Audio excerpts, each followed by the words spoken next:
let's dive into one of the most absolutely electrifying moments in all of classic literature. We're talking about a single, stormy night from Charles Dickens' Great Expectations. It's a night where everything a young man thinks he knows about his life, his identity, and his entire future just completely unravels. So picture this, you're all alone in your apartment, at the very top of a house. The weather outside is just awful. The wind is howling, the city is drenched. It's late, and the only sound you can hear is the storm. That is, until you hear a footstep on the stairs. A footstep where there shouldn't be anyone at all. And that is where it all begins. So, let's set the scene. Our story is all about Pip, a young guy who's recently come into a whole lot of money and is living the high life as a gentleman in London. But on this night, he couldn't be more alone. Yeah, his roommate and friend Herbert is out of town, which leaves Pip completely on his own. The weather is miserable. Dickens calls it stormy and wet, and Pip's just trying to read to pass the lonely hours. And right then, at 11 o'clock on the dot, the quiet is shattered. It's not just any footstep either. It's a stumbling sound, like someone is struggling to make their way up to his door. In a building this empty, on a night this wild, any sound is unsettling. This one is just plain terrifying. So what does Pip do? Well, he grabs his lamp, and he carefully looks over the railing, down into the dark, trying to figure out who in the world could be visiting him at this hour. A voice calls up from the shadows, and the very first thing he hears, it's chilling. This stranger knows his name. He's not lost. He's not confused. He's looking, specifically, for Mr. Pip. And Pip? He is clueless. He doesn't recognize that voice at all, which just adds to the confusion and the fear. Who could possibly be looking for him now in a storm like this? Then the stranger makes his request. And listen how he talks. Master. It's a weird word to use, right? Kind of formal and respectful, but his tone is insistent. He's not here to ask for directions. He is here to see Pip.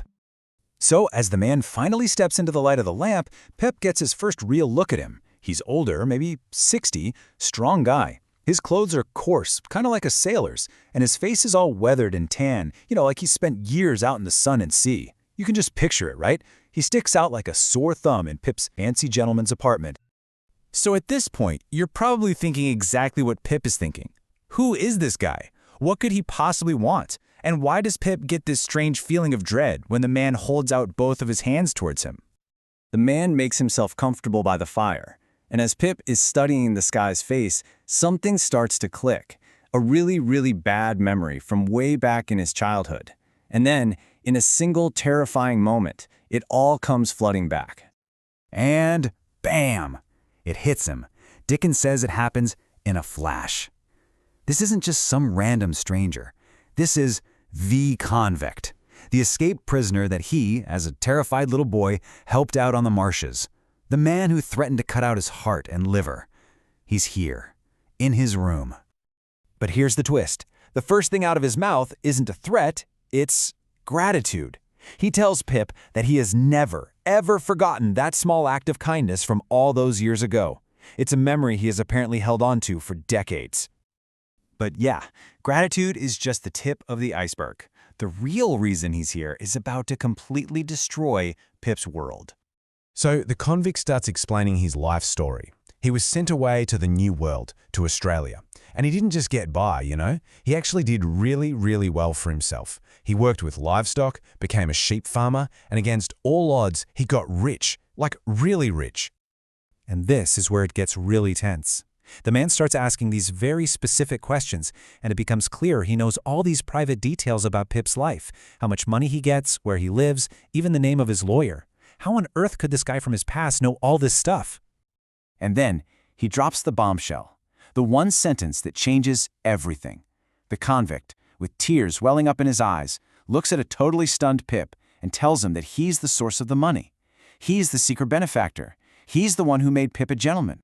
I mean, you have to understand, this just shatters Pip's entire reality. For years, his dream was that his anonymous patron was the rich, eccentric Miss Havisham. He was convinced he was being set up to marry her adopted daughter Estella and join high society. But the reality? It's a complete nightmare. His whole life as a gentleman, his fancy clothes, his education, his social standing, all of it was paid for by a hunted convict he met as a kid. And just like that, the dream is dead. All of his great expectations have turned to dust. And the nightmare?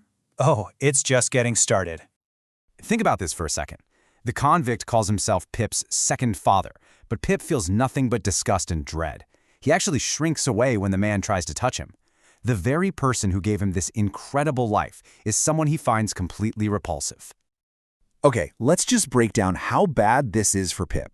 First off, all his money is dirty. It comes from a criminal. Second, his whole theory about Miss Havisham being his patron, a complete fantasy. Third, that means he was never meant for Estella. That was all in his head.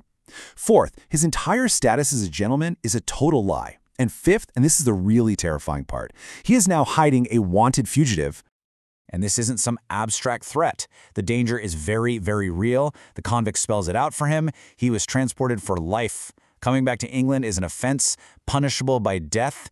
If he's found, he will be hanged. He has literally risked his own life to come see the gentleman he created, and in doing so, he's made Pip an accomplice to a capital crime. So after the convict finally dozes off, you can imagine Pip just sitting there by the fire, absolutely miserable. The great truth he's been waiting for, the identity of his benefactor, it hasn't brought him any peace or joy. It's only brought horror. He's trapped, completely chained to this man by gratitude, money, and now, by the law. And this all boils down to the central question of the entire novel, crystallized in this one awful night. If your dreams, your identity, your entire sense of who you are, if all of it is built on a foundation you find shameful and horrifying, then what does that actually make you? Are you still a gentleman, or are you something else entirely? That's a question Pip is now going to have to figure out.